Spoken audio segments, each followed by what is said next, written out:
शक्ति, रूपाशक्ति, पूजाशक्ति, स्मरणाशक्ति, दासाशक्ति, सख्याशक्ति, कांताशक्ति, वात्सल्याशक्ति, आत्मनिवेदनाशक्ति, तन्मयताशक्ति, परम विरहाशक्ति, रूपा एकधापि एकादशधा भवती. हे 82 सूत्र आहे. 81 सूत्र आपली झाली. आता हे 82 सूत्र आहे. आणखी 1-2 सूत्र राहिली की संपलं. नारदीय भक्ती सूत्र सुमारे 1.5-2 वर्ष चाललं होतं ते संपले. भक्ती सांगतायत. भक्ती सांगतायत कोण? भक्त्याचार्य जे नारद ते भक्ती सांगतायत. ते भक्तीचे स्वयं भक्तीचे आचार्य आहेत. ज्यांच्यापासून कीर्तन परंपरा, भक्ती परंपरा, स्मरण परंपरा ही चालत आलेली आहे असे नारद आहेत. नारद अखंड नारायण नारायण, अखंड कीर्तन असे ते नारद भक्तीचे पूर्ण अधिकारी असे वक्ते ते आपल्याला सांगतायत. 84 सूत्रामध्ये सर्व भक्ती म्हणजे काय, त्याचं फळ काय, त्याची पथ्य काय, नेमकी त्याची व्याख्या काय, त्याची लक्षणं काय, असं साऱ्या गोष्टी नारदांनी या भक्ती सूत्रामध्ये आपल्याला सांगितलेलं आहे. 82 सूत्र फारच महत्वाचं आहे. ते म्हणतात रूपा एकधा अपि एकादशधा भवती. भक्ती म्हणजे प्रेम हे एकच तऱ्हा असते. प्रेमाचे काय 10 प्रकार नसतात. पण नारद म्हणतात भक्ती जरी एकच प्रेम परम प्रेम रूपा असली तरीही ती 11 प्रकाराची होती. म्हणजे असं दिसतं की हे प्रेम 11 प्रकारांनी जगामध्ये वावरत असताना दिसत. भगवंताविषयी प्रेम म्हणजे भक्ती. सरळ व्याख्या सात्वास्मिन् परम प्रेम रूपा, ही सरळ व्याख्या. प्रेम म्हणजे भक्ती, अत्यंतिक प्रेम, भगवंताविषयी अत्यंतिक प्रेम. ते प्रेम 11 प्रकारांचे. समजा रामचंद्र आहेत. रामचंद्र वशिष्ठ ऋषी हे त्यांना आत्मभावाने भजत होते. दशरथ कौसल्या पुत्रभावाने वात्सल्य भावाने त्यांच्याकडे पाहत होते. सीतामाई पतिभावाने त्यांच्याकडे पाहत होते. लक्ष्मण भरत शत्रुघ्न बंधुभावाने त्यांच्याकडे पाहत होते. भक्त जर असले तर ते देवभावाने त्यांच्याकडे पाहत होते. हनुमंतांसारखे जे भक्त आहेत ते दास्य भावाने त्यांच्याकडे पाहत होते. तुम्ही त्याचा दास आहे, दासानुदास. एकच राम खरे, पण त्यांच्याकडे पाहण्याचे प्रकार अनेक असल्यामुळे एकच भक्ती खरी, पण 11 प्रकारांनी ती जगामध्ये वावरते असं महाराजांचं म्हणणं आहे. पहिला त्यातला प्रकार गुणमहात्म्यासक्ती. हिच्या आसक्ती म्हणजे संसारातली जशी आसक्ती तशी नव्हे. आसक्ती म्हणजे प्रेम. परमार्थामध्ये आसक्ती असावी, संसारात नसावी. परमार्थामध्ये आसक्ती पाहिजे म्हणजे प्रेम पाहिजे. प्रत्येक परमार्थातल्या बारीक सारीक गोष्टीविषयी प्रेम वाटलं पाहिजे. नामस्मरणाविषयी प्रेम, ध्यानाविषयी प्रेम, गीताज्ञानेश्वरीविषयी प्रेम, सत्संगाविषयी प्रेम, तीर्थयात्रेविषयी प्रेम. त्याला आसक्तीच म्हटलं. आसक्ती म्हणजे प्रेम. कशाविषयी प्रेम वाटतं बरं भक्तांना आणि भक्ती सिद्ध होते. त्यातलं पहिलं आहे गुणमहात्म्यासक्ती. भगवंतांचे गुण गावे असं भक्तांना वाटतं. त्या गुणावर विशेष प्रेम असतं.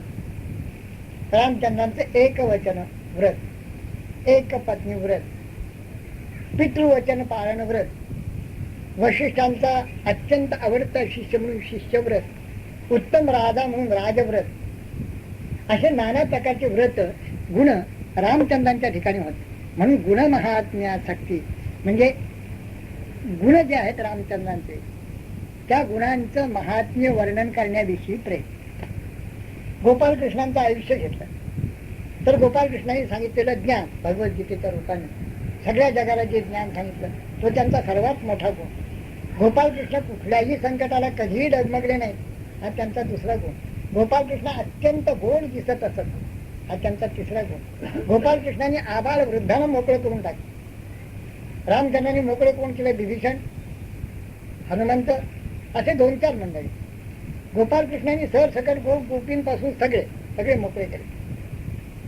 बंशीधर कृष्णाविषयी कोणाला विशेष वाटेल तर एकवचनी रामाविषयी कोणाला विशेष वाटेल, तर अत्यंत कडक वैराग्य असलेले दत्तात्रयांच्या विषयी कोणाला विशेष वाटेल, तर काही वैराग्य आणि काही संसार असे शिवाविषयी कोणाला विशेष वाटेल. गुण त्यांचे वर्णन करणं, त्या गुणांच्या विषयी प्रेम असणं, गुण महात्म्यासाठी. नारदने भक्तीचं एक रूप सांगितलं, गुण महात्म्यासाठी, रूपासक्ती. आता भगवंताचं रूप कसं असलं पाहिजे बरं? संतांचं रूप आणि आपलं रूप ह्याच्यात देखील फरक दिसतो. मग प्रत्यक्ष परमेश्वर कसे असले पाहिजे, समर्थ कसे दिसत असतील आपण कल्पना करा. ज्ञानोबा कसे दिसत असतील, तुकोबा कसे दिसत असतील. आम्ही आता स्वरूपानंदाला पाहिलं, ते वेगळेच दिसत असतात. संत हे वेगळेच दिसतात, सर्वसामान्य माणसापासून ते वेगळेच असतात. त्यांचं रूपच वेगळं. आपली प्रसन्नता सहजच असते. एक समाधान जीवनामध्ये असतं. यथायोग्य सगळ्या लहानपणापासून केलेलं असल्यामुळे एक समाधान त्यांच्या चेहऱ्यावर अखंडच असतं. जी भक्ती केली, जे ध्यान केलं, जे नामस्मरण केलं, जी सत्संगती केली. संत मिळाले नाहीत तर जी ज्ञानेश्वरी वाचली, जो दासबोध वाचला, त्याचं चिंतन केलं, मनन केलं, ह्या सगळ्या गोष्टींचं अपराईट नेचर, कोणाचं नुकसान केलं नाही कधी. सर्व मंडळींना संतोष देण्यामध्ये ज्याचं जीवन व्यतीत झालं, त्याच्या चेहऱ्यावर सहजच संतोष आहे. सगळ्या लोकांना लुबाडण्यात ज्याचं जीवन व्यतीत झालं, तो मनुष्य बघितल्याबरोबर हा लबाड आहे हे लक्षात येतं. केवळ स्वार्थैक जो जगला, त्याच्या चेहऱ्यावरच स्वार्थ दिसतो. म्हणून भगवंतांचं रूप हे अत्यंत गोड असलं पाहिजे, अति प्रेमळ, अति अट्रॅक्टिव्ह. म्हणून त्या रूपावर आसक्त होणं, त्या रूपाविषयी प्रेम जर निर्माण होणं, हे दुसरं लक्षण त्यांनी होतं. 11 प्रकारांनी भक्ती होते. गुण महात्म्यासक्ती, रूपासक्ती, पूजासक्ती. त्यांची पूजा करावी, त्या पूजेमध्ये प्रेम. भगवंताची पूजा करावी, त्या पूजेमध्ये प्रेम. मी एक ग्रस्त बघितलेले आहेत, पुण्यातलेच आहेत, अजून हयात आहेत. 70, 72, 75च्या दरम्यान, 70 एक 75. त्यांच्याकडे कधी तुम्ही गेलात, त्यांची 3 तास पूजा चालते. ते लहान लहान कपडे शिवलेले आहेत, ते कपडे घालतील, गोपाळ कृष्णाने घालतील, ते देवीला नेसतील, नाना तरा करतील. ते गंध स्वतः उघडतील, ते पाणी स्वतः भरून ठेवतील, तांब्याची पात्र, त्याच्यात चांदीचे काही काही केलेलं असं मध्ये, नाना तरा करतील. 3 तास त्यांची पूजा. ही पूजा शक्ती आहे, म्हणजे पूजेविषयी प्रेम. आता आपल्याला वाटत नाही पूजेविषयी प्रेम, आपल्याला गुणांच्या विषयी वाटत असेल, कोणाला रूपावरच वाटत असेल, कोणाला स्मरणासाठी तो स्मरणावर प्रेम असेल, स्मरणाचं प्रेम असेल. असं गुण महात्म्यासक्ती, रूपासक्ती, पूजासक्ती, स्मरणासक्ती. स्मरण भगवंताचं होणं, नामाचं त्याचं स्मरण होणं, हे स्मरणावरचं प्रेम. प्रेम जर नसेल तर स्मरण बलात्काराने करायला लागेल. ज्याच्याविषयी आपल्याला प्रेम वाटतं त्याचं स्मरण सहज आहे, आणि ज्याच्याविषयी प्रेम वाटत नाही त्याचं स्मरण मुद्दाम करायला लागतं आपल्याला. पहा, आपला आवडता एखादा मुलगा असला म्हणजे त्याचं स्मरण अखंडच असतं. आपल्या आवडची वस्तू असली एखादी तरी त्याचं स्मरण आपल्याला अखंडच असतं, विस्मरण पडतच नाही. तसं भगवंत जर आवडत असेल तर त्याचं स्मरण अखंडच राहतं, आणि जर आवडत नसेल तर त्याचं स्मरण बलात्काराने केलं तरी देखील 2, 5, 10 मिनिटं झालं की पुन्हा विस्मृत, कारण तो आवडतच नाही मुळात. त्याचं रूप आपल्याला माहिती नाही, त्याचं वर्ण माहिती नाही, त्याची काही कल्पनाच नाही. तो प्रेमळ आहे असं संत म्हणतात, पण आपल्याला अनुभूती नाही. असं असल्यामुळे त्याचं स्मरण हे बलात्काराने करायचं, माळ घेऊन ओढायचं बलात्काराने. नाही तर वस्तुतः सहज आहे. आईला मुलाचं स्मरण सहज असतं. लहान मूल कुठेही खेळत असतं तरी आईला स्मरण असतं. तसं ज्याचं स्मरण आहे त्याला स्मरणासक्ती नाही, अखंड स्मरण, कधी विस्मृती नाही, त्याला म्हणायचं स्मरणासक्ती. आपण बघा, आपल्या आवडत्या माणसाचं स्मरण आपल्याला कसं असतं बघा, अखंडच असतं, रात्रंदिवस असतं, स्वप्नात देखील तेच असतं. आवडतं जर मनुष्य असेल तर, आणि नावडतं असेल तर कधीच स्मरणात येत नाही. कोणी सांगितलं अहो ते तुमच्या आठवतात ना, तुमचे मित्र होते जे काही असतील, पण आता की नाही बरेच दिवस झाले मला काही त्याचा स्मृती राहिली असं आपण म्हणतो. काय मी बोललो त्यांच्याशी ते लक्षात नाही, आता कसे वागलो ते लक्षात नाही, काही झालंही 10-5 वर्ष ते ना आमची भेट नाही. म्हणजे नावडतं जर असलं तर स्मरण नाही, आवडतं असलं तर स्मरण, आणि ते सहज स्मरण आहे. म्हणून स्मरणासक्ती याचा अर्थ भगवंताचं सहज स्मरण, स्मरणावर प्रेम, सहज नामस्मरण करत राहा. गुण महात्म्यासक्ती, रूपासक्ती, पूजासक्ती, स्मरणासक्ती, दासासक्ती फार चांगली. स्मरण आणि दास्य ह्या 2 गोष्टी जवळपास एकच आहे. दास्य जर पत्करलं तर स्मरण असू शकतं, आणि स्मरण ज्याला आहे त्याचं दास्य आपण आपोआप. भगवंताचं स्मरण असेल तर त्याचं दास्य, त्याच्याकडे नम्र आपण आपोआपच होतो. आपण सेवा भाव हा आपल्यामध्ये दृढमूळ होतो. दास्य कुणी कुणी केलं पहा बरं. अर्जुनाने दास्य केलं, हनुमंताने दास्य केलं, आणि हे सारे संत जे आहेत ना, कोणी रामाचे दास ते रामदास झाले, कोणी विष्णुदास झाले, कोणी शिवदास झाले, कोणी दत्तात्रयांचे दास झाले, कोणी संतांचे दास झाले. असे दास झाला की तो नम्र झाला. म्हणून दासासाठी फार चांगली.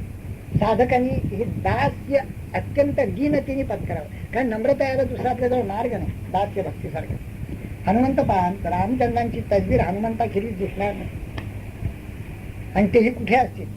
बाजूला उभे राहिलेले, पाठीमागे उभे राहिले, कधी नाही. पायाशी त्यांचे पाय धरलेले आहेत, आणि किती नम्र भाव त्या राम पंचायतनामध्ये आपण पाहिलं तर आपल्या लक्षात येईल किती नम्र भाव त्यांच्या. त्याला म्हणतात दासासाठी. गुणमहात्म्यासक्ती, रूपासक्ती, पूजासक्ती, स्मरणासक्ती, दासासक्ती, सख्यासक्ती, सख्य भक्ती. अर्जुनाची जशी होती. आत्मनिवेदना तळवटीची मातृका जी सख्या, पीठिका जी सख्याची, पार्थुतिथीची मातृका गा, असं ज्ञानेश्वर महाराज. सख्य भक्ती कशी असावी भगवंताजवळ, ह्या अर्जुनापासून शिकावं असं ज्ञानोबांनी निर्वाळा दिला. सख्य भक्ती अर्जुनाचीच, कारण त्या सख्य भक्तीमध्ये अशी काही गंमत होती की आपले दोष कबूल करून भगवंतावर रागवत असत. नेहमी आपण रागवतो ते आपले दोष आपण कबूल करत नाही, आपले दोष कबूल करून अर्जुन रागवत असत. रागवणं वाईट नाही, पण नम्रत्वेने रागवलं पाहिजे, नम्रत्व पाहिजे त्याच्याला. रागवलं तरी मी तुझाच आहे असं पाहिजे. भगवंता मी तुझाच आहे, मी तुझ्यावर नाही रागवणार तर कोणावर रागवणार असं पाहिजे.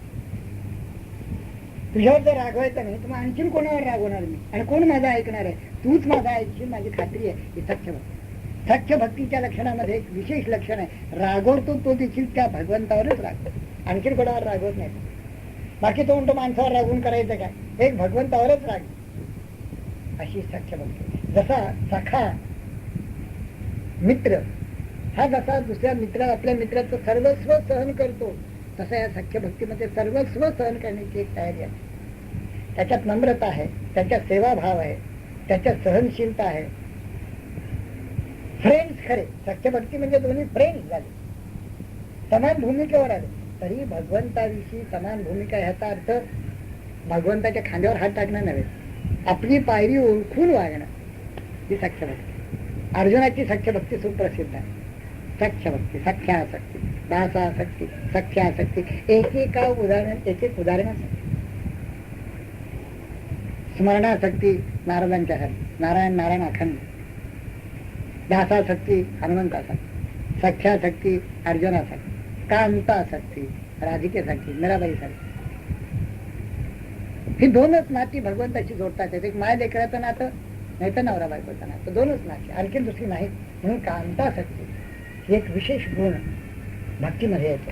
कारण प्रेम जे आहे ते जसं स्त्रीचं असतं, जसं पत्नीचं पतीवर असतं, तसं आणखीन कोणाचं असू शकत नाही. म्हणून कांतासक्ती म्हणजे कांतेप्रमाणे प्रेम. आणखीन बऱ्याच आहे, तर त्याचा पुढल्या रविवारी घेऊ. गुणमहात्म्यासक्ती, ह्या प्रत्येक गोष्टीवर मला नेहमी असं वाटतं, ह्या 11 वाजताना प्रत्येक गोष्ट चांगलीच आहे. आपण कोणती गोष्ट करणार आहोत? गुणमहात्म्यासक्ती का रूपासक्ती का पूजासक्ती का स्मरणासक्ती का दासासक्ती, सख्यासक्ती, कांतासक्ती, कोणती आसक्ती? कोणतं प्रेम आपण भगवंताची, कोणतं नातं जुळवणार आहोत? आपण भगवंताची कुठल्या ना कुठल्या तरी नात्याने राहावं, आपण दास व्हावं, आपण सखा व्हावं. काय जे आपल्याला जे काही भाव असेल अंतःकरणामध्ये त्याच्याविषयी, तो भाव अखंड असावा. आपण कोणत्या नात्याने भगवंताला पाहणार आहे ते प्रत्येकाने बघा. 11 आहेत पुढे. वात्सल्यासक्ती, आत्मनिवेदनासक्ती, तन्मयतासक्ती, परमविरहासक्ती, असे 11 रूप आहेत. कोणतं